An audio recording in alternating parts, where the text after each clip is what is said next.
안녕하세요. 소중한 나 무한행복 광우스님입니다. 50대 중반에 어느 여성 불자님이 계십니다. 이 불자님이 2년 전부터 극심한 몸의 고통과 통증으로 굉장히 고생을 하고 계십니다. 왜 갑작스럽게 그렇게 몸에 아파온가 하고 스스로 생각해 봤더니 아주 놀라운 이야기를 저에게 전해주셨습니다. 그분이 아버지 산소를 간 적이 있었는데 그때 같이 가셨던 어느 친척분께서 남의 산소를 여기가 아버지 산소가 맞다고 여기서 잔올리면 된다고 자꾸 우기더랍니다. 그래서 요 보살님이 아무리 생각해도 요거 아버지 산소 아닌 것 같은데, 근데 친척분이 여기가 맞아 자꾸 그렇게 우기시더래요. 우리가 흔히 그 옛날 산소에 산으로 올라가면 산이 또 비슷비슷하고 또 산소에 따로 묘지판이 없으면 그 산소가 그 산소 같고 저 산소가 저 산소 같고 가끔 그럴 때 있지 않습니까? 그래도 남의 산소하고 아버지 산소하고 헷갈릴 수가 있을까요? 여하튼 상황이 그랬답니다. 그래서 보살님이 아무리 생각해도 여기 아버지 산소 아닌 것 같은데 싶었는데 친척분께서 여기 맞다고 여기가 아버지 산소라고 자꾸 우기길래 그냥 긴가민가 하다가 거기서 남의 산소에서 잔을 올리고 거기서 절을 올렸다고 합니다. 그래서 이제 집으로 돌아왔는데 희한하게 그날 이후로 갑자기 가슴 통증과 허리의 통증이 확 밀려와가지고 엄청난 고통 속에 빠졌다고 합니다. 하필이면 그날에 그게 뭔가 있나 봅니다. 너무나 가슴 통증과 허리 통증이 너무 심해가지고 얼마나 심한지 온몸을 움직일 수 없을 정도로 온몸에 힘이 쭉 빠지고 통증이 얼마나 심한가 한 10m만 걸었다 하면 너무 아파서 자리에 주저앉을 정도였다고 합니다. 이게 무슨 경우인가 싶어가지고 병원에 가서 정밀검진을 받았는데도 원인을 찾을 수가 없더래요. 그래서 유명하다는 병원, 소문난 한의원, 하여튼 유명하고 소문난 온갖 병원과 한의원에 다 찾아다녔는데도 도저히 이 병이 낫지를 않더랍니다. 그래서 하다 못 가지 않냐면 최면술까지 받으셨대요. 너무나 힘들고 원인을 찾을 수가 없으니까. 최면술까지 받았는데도 당연히 병에 차도는 없었고, 나중에 어디 스님들께 여쭤보고 하니까 무슨 영가천도를 해야 된다느니 무엇을 해야 된다느니 싶어서 천도제도 여러 번 올렸답니다. 근데 천도제를 올렸는데도 효과가 없었대요. 너무나 급한 마음에 이제는 무당도 찾아갔답니다. 그래서 무당들이 굿을 해야 된다고 해서 굿도 여러 번 했나 봐요. 효과가 있었을까요? 전혀 없었다고 합니다. 근데 이 보살님이 하시는 말씀이, 스님, 천도제하고 굿하는 데만 돈을 1억을 넘게 썼습니다 이러더라고요. 세상 1억을 넘게 굿을 하고 천도제를 했는데도 아무 효과가 없었대요. 오히려 굿을 하고 나면 천도제를 했을 때는 그렇지는 않았는데 무당한테 굿하고 나면 몸이 너무 아파가지고 몇 번을 자지러지게 그냥 쓰러졌다 하더라고요. 희한하게 굿만 하면 막 몸이 아파오고 너무나 힘들고 괴로워서 도대체 어떻게 해야 될지 모르겠다. 돈도 많이 까먹었고 잘 다니던 좋은 직장도 그만둬야 되는 상황까지 이르렀다. 스님 너무 힘듭니다 라고 하시더라고요. 그래서 기도는 좀 하셨냐 하니까 지장경하고 금강경을 달달달달달 외울 정도로 지장기도하고 금강경 기도도 열심히 했대요. 그렇게 기도를 열심히 했는데 그런데도 몸이 너무 아프다는 거예요. 그래서 제가 지장경하고 금강경을 달달달달달 읽을 정도로 그렇게 기도를 했는데 그래도 조금이라도 효과를 못 보셨습니까? 하니까 그나마 그분이 하시는 말씀이, 스님, 제가 눈앞에서 저승사자가 왔다 갔다 하는 게 자꾸 보였는데 기도하고 나서는 저승사자 보이던 건 싹 사라졌습니다. 그거는 좀 편해졌습니다 라고 하시더라고요. 그래서 저승사자가 눈앞에 왔다 갔다 하는 게 그게 안 보인 것만 해도 얼마나 다행이냐라고 말씀을 드리면서, 보살님, 제가 보기에는 보살님이 전생에 지어놓은 업장이 굉장히 두꺼운 것 같습니다. 이번 생에 좀 많이 닦으셔야 되겠습니다 라고 말씀을 드렸죠. 우리가 흔히 생각해 봐야 될 게 있습니다. 어떤 분이 뭐 장례식장에 잘못 갔다 왔더니 꿈자리가 뒤숭숭하고 뭐 가위를 눌린다, 무슨 산소에 찾아가서 잔을 올리고 난 뒤에 자꾸 몸이 아프다, 뭐 그런데 함부로 가면 안 된다, 뭐 이런 이야기 하지 않습니까?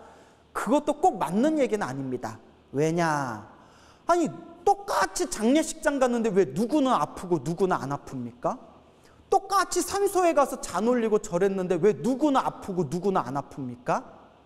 그것도 결국 자기 인연법입니다. 장례식장을 잘못 갔다 와서 몸이 아픈 것도 아니고 산소자리에다가 잔을 잘못 올려서 몸이 아픈 것도 아닙니다. 왜냐? 아프려면 똑같이 아파야죠. 근데 누구는 아프고 누구는 아프지 않은 것은 그 사람이 이번 생에 풀어야 할 무언가 업보라든가 무슨 인연법이라든가 어떠한 숙제가 있기 때문입니다. 그래서 제가 보살님이 전생에 뭔가 지어놓은 업보와 숙제가 있나 봅니다. 이번 생에 닦는 수밖에 없습니다. 보살님 천도제도 지내셨고 굿도 여러 번 하셨고 뭐 천도제 지내고 굿 지내느라고 1억 넘게 쓰셨다는데, 보살님 이제 천도제도 그만 지내시고 굿 같은 것도 이제 하지 마시고 정말 필요한 거는 내가 스스로 기도하고 내가 스스로 수행해서 업장소멸하는 게 제일 중요합니다. 내가 기도를 해야 천도제도 효과가 있는 거지 그냥 그런 것만 맹목적으로 의지해서는 안 됩니다. 보살님 그래도 눈앞에 저승사자가 왔다 갔다 보이던 게 그나마 지장경하고 금강경 기도하셔서 저승사자가 안 보인다고 했지 않습니까? 그나마 효과는 어느 정도 본 거 아닙니까? 그러니까 그냥 꾸준하게 기도하십시오. 기도해서 보살님 숙제를 잘 녹이고 보살님의 업장을 잘 풀어나가야 됩니다 라고 말씀드렸더니 보살님이 그렇게 하겠다, 이게 다 내 업이다 생각하고 업장소멸 기도 열심히 하겠다라고 말씀을 하시더라고요. 그래서 항상 우리 불자님들한테 말씀드리지만 내 앞에 펼쳐진 좋은 일도 내 앞에 펼쳐진 이 나쁜 일도 결국 내가 지은 업의 인연법입니다. 결국 이 모든 걸 풀어야 할 주인공은 바로 자기 자신입니다. 그럼 어떻게 풀어야 될까요? 무슨 제사를 지낸다고 그게 풀릴까요? 굿을 지낸다고 풀릴까요? 부적 쓴다고 풀릴까요? 아닙니다. 오롯하게 내가 수행하고 정진하고 선업과 공덕을 닦아나갈 때 그것만이 진정한 업장소멸의 길이라는 것을 꼭 명심하시길 바랍니다. 또 이와 비슷한 이야기들이 많습니다. 그 중에 또 하나 생각나는 이야기가 있는데요. 아주 오래전에 대만에서 있었던 일이라고 합니다. 우리나라가 아니라 오래전에 대만에서 있었던 일인데 어느 젊은 여자가 있었다고 합니다. 이 젊은 여자가 그 가게에서 옷 고르고 이렇게 가게에서 나와서 이제 길을 막 나서려던 참에 저 옆에서 막 풍악 소리가 울리고 막 음악 소리가 울리고 사람들이 시끌벅적 모여들더랍니다. 뭐지? 뭔데 이렇게 뭐 음악 소리가 들리고 풍악 소리가 들리지? 하고 사람들 모여있는 곳에 쓱 가봤더니 거기에 한 8명 정도 되는 건장한 남자들이 큰 관 있지 않습니까? 나무로 만든 큰 관을 이고서 그 풍악을 치면서 그 상여가 지나가고 있는 겁니다. 아마 그 대만에서 어떤 장례식의 어떤 정통적인 그런 모습이었나 보죠. 남자 여덟셋에서 그 큰 나무 관을 어깨에다 다 이렇게 매가지고 풍악을 울리면서 길을 싹 이렇게 지나가는 걸 보다가 그 관을 딱 보는 순간 온몸에 소름이 쫙 끼치면서 가슴이 답답하고 머리가 어질어질 하더랍니다. 갑자기 그 관을 보고서 그 여성분이 그 자리에서 풀썩하고 쓰러져 버렸대요. 주변에 있는 사람들이 난리가 났을 거 아니에요. 젊은 여자 갑자기 길에서 쓰러져가지고. 그래서 부랴부랴 사람들 도움을 받아서 응급실로 이제 실려가게 되는데 응급실에 가서 이제 응급치료를 받았다고 합니다. 그 응급치료를 받으니까 뭐 특별한 원인도 없고 그리고 이제 호흡도 원래대로 평상시로 돌아오고 해서 응급처치 받은 뒤에 병원에서 그 집으로 돌아가서서 좀 쉬십시오라고 말을 하더랍니다. 그래서 이 젊은 여자가 집에 딱 왔는데 집에 온 순간 또 그 자리에서 졸도를 해버렸대요. 갑자기. 또 풀썩 쓰러지니까 다행히 집에서 같이 사는 집주인 할머니가 있었나 봅니다. 그 젊은 여성이 이제 세입자였나 봐요. 그 집주인이었던 할머니가 그 젊은 여자, 세입자 여자가 방에 와가지고 갑자기 풀썩 쓰러져서 절도를 하니까 우연히 지나가다 그걸 봤나 봅니다. 어머, 어디 아파? 어디 아파? 하고 가서 딱 보니까 눈이, 흰자위가 딱 이제 눈이 돌아가 있고 얼굴하고 손톱이 새까맣게 변해 있고 숨을 제대로 쉬지를 못하더랍니다. 요 집주인 할머니가 너무 무서워서 자기도 모르게 나무 아미타불, 나무 아미타불, 아미타 부처님 도와주세요, 아미타 부처님 살려주세요 하고 집주인 할머니가 막 연부를, 큰 소리로 연부를 하더랍니다. 요 집주인 할머니가 오랫동안 절에 다니신 불심이 깊은 연불 수행자였대요.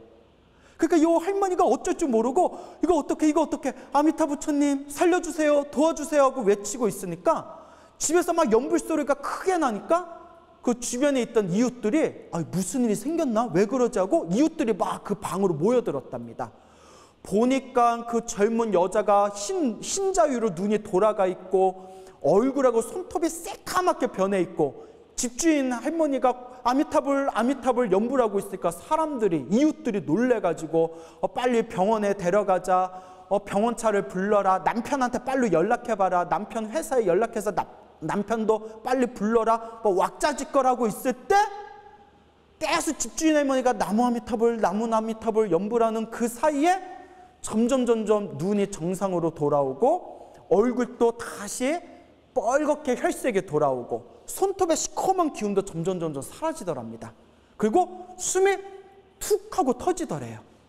그래서 그 젊은 여자가 살며시 일어나더니 허 거리면서 보살님, 그 집주인 할머니한테 보살님 너무 감사합니다, 제 생명의 은인입니다 라고 그렇게 고마워하더랍니다. 그래서 젊은 여자가 하는 얘기가 저도 모르게 숨이 꽉 막혀가지고 숨을 제대로 쉴 수가 없이 그 자리에서 그냥 제가 쓰러져 버렸는데 우리 집주인 할머니 보살님께서 연불을 열심히 해주시니까 연불 소리가 들리면서 점점 호흡이 트이고 몸이 편안해지고 다시 원래 평온한 상태로 돌아왔습니다. 우리 보살님의 연불이 아니었다면 제가 지금 숨이 넘어갔을지도 모릅니다. 너무 감사드립니다 하고 감사를 표하더랍니다. 정말 묘하죠? 그래서 제 생각에는 아마 그 관을 봤을 때 뭔가 엄하게 확 쉬었는데 다행히 우리 집주인 할머니의 간절한 연불 소리에 그 엄한 게, 쏙 들어왔던 엄한 게 연불의 그 공덕과 연불의 광명의 힘으로 튕겨져 나간 게 아닌가라는 생각이 듭니다. 근데 이것도 우리가 한번 생각해 봐야 되는 게 똑같은 사람들이 그 자리에서 수많은 사람들이 풍악이 울리고 그 관이, 상여가 지나갈 때 그 관을 봤을 때 다른 사람들은 괜찮았는데 왜 그 젊은 여자만 갑자기 숨이 막혀가지고 졸도를 했을까요? 그것도 그 젊은 여자만의 무언가 전생의 어변이 있었기 때문입니다. 다행히 그 업장을 녹일 수 있었던 것이 바로 연불의 힘이었죠. 그러니까 내가 직접 연불하지 못했지만 누군가 간절하게 그 사람을 위해서 연불해 준 것만으로도 이러한 효과를 볼 수가 있었던 것이죠. 그렇기 때문에 우리가 인생을 살아가면서 가끔 과학으로는 해결할 수 없는 어떤 영적인, 어떤 우리의 상식으로서는 표현할 수 없는 뭔가 묘한, 미묘한 분명한 어떤 세계가 있는 것 같습니다. 그러한 영적인 세계로 고통받을 때 가장 좋은 방법이 무엇일까요? 바로 연불이고 바로 기도고 바로 수행입니다. 여러분들한테 꼭 당부드리고 싶은 게 있습니다. 여러분, 몸이 아프시면 무조건 병원 가십시오. 제발 몸이 아픈데 괜찮아, 기도하면 다 나을 거야, 하늘에 계신 그분이 나를 도와주실 거야, 부처님이 설마 나 죽이게 하겠어? 제발 그런 어리석은 생각 좀 하지 마십시오. 몸이 아프면 어딜 가라? 반드시 병원부터 가야 된다. 병원에 가셔서 현대의학의 도움을 받고 건전한 상식으로 치료부터 받으십시오. 단 현대의학으로도 쉽게 치료되지 않을 때 그때 이게 내 전생의 업인가 보다 라는 마음으로 그때 기도도 하고 간절하게 수행도 하는 것이지, 병원에 가지 않고 내가 기도로 고치겠다. 그건 절대 부처님이 원하던 방법이 아닙니다. 부처님께서도 당시에 몸이 아팠던 비구 스님들, 비구니 스님들한테 몸이 아프면 의사의 진단을 받아서 의사의 진단에 따라 치료를 받아라 라는 내용이 율장에도 나옵니다. 그러니까 올바른 상식을 가진 종교인이라며 올바른 건전한 상식을 가진 불자라며 몸이 아프면 병원부터 가십시오. 요새 약도 얼마나 좋은데요. 단 병원의 현대의학으로서도 치료가 잘 되지 않을 때 그때 염불하고 기도를 하다 보면 또 말로써 표현할 수 없는 신비한 가피가 분명 있기는 합니다. 하지만 항상 상식적인 선에서 우리가 생각하고 실천해야 된다는 것을 꼭 명심하시기 바랍니다.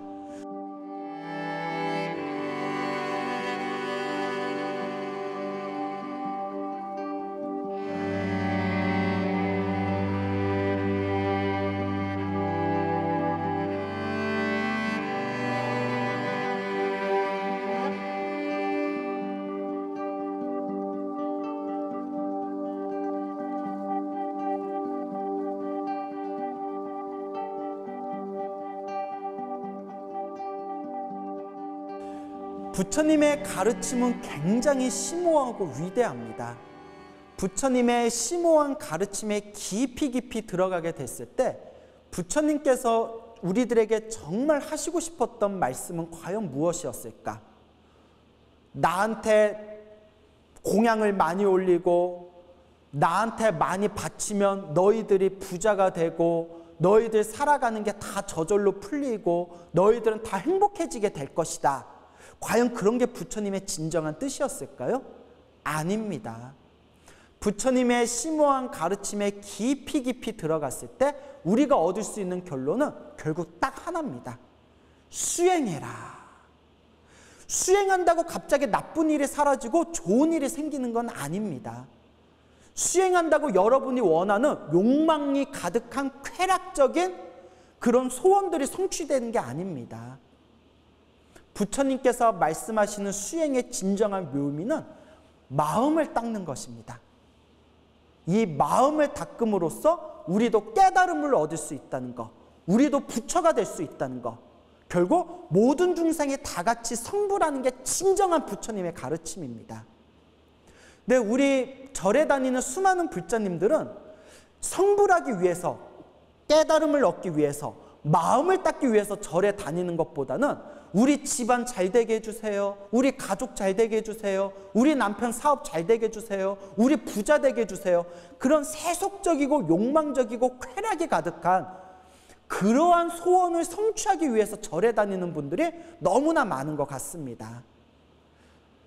진정한 부처님의 가르침은 마음을 닦고 내 마음을 깨끗이 하는 것, 탐욕과 성냄과 어리석음을 소멸하는 것, 모든 중생이 성불하는 것, 이것이 진정한 부처님의 가르침이고 마음을 닦다 보면 저절로 내 마음이 편안해지고 내 주변에 있는 일들이 점점 편안해지는 것을 느끼게 될 겁니다. 우리가 인생을 살다 보면 과학적으로 합리적으로 이해되어질 수 없는 것 혹은 상식적으로 이해되어지지 않는 그런 영적인 세계들이 있습니다. 근데 불교 기도를 열심히 하다 보면 부처님의 진정한 깨달음의 가르침보다는 그런 영적인 이상한 세계에 또 집착하는 분들이 너무나 많은 것 같습니다. 그래서 흔히 좋은 스승, 좋은 스님의 지도 아래에서 공부하지 않고 혼자서 산기도를 하거나 혼자 욕심으로 기도하는 분들 중에 눈빛을 보면 신기가 있는 불자님들이 있더라고요. 이 방송 보면 찔리는 분들 계실지도 모릅니다. 근데 사실 신기가 있는 불자님들은 자기가 신기가 있다는 걸 잘 모르더라고요. 그래서 너무 이런 영적인 거에도 너무 집착하면 안 됩니다. 좋은 일도 나쁜 일도 결국은 다 누가 지은 어변일까요? 다 내가 지은 인연법입니다. 그러니까 너무 신기하고 신비롭고 영적인 것들에 너무 집착하지 말고 진정한 부처님의 가르침은 이 마음을 잘 닦는 것, 마음을 닦아서 부처가 되는 것, 성불하는 것, 오로지 이것이 진정한 목표다라는 것을 바르게 우리 불자님들이 되새겼으면 좋겠습니다. 부처님의 가피는 분명히 있습니다. 하지만 부처님의 가피를 너무나 신비스러운 신비주의 그런 쪽으로 너무 집착하시면 절대 안 됩니다. 부처님의 가피조차도 내가 성불하기 위한 하나의 과정이라는 것을 꼭 명심하시길 바랍니다. 부처님의 진정한 뜻은 바로 마음 공부에 있습니다. 여러분, 행복해지고 싶습니까? 행복한 삶을 창조하고 싶습니까? 복을 지으십시오. 선업을 지으십시오. 공덕을 쌓으십시오. 복과 선업과 공덕의 힘이 여러분들을 진정한 행복의 길로 이끌어 줄 것입니다. 여러분, 성불하십시오.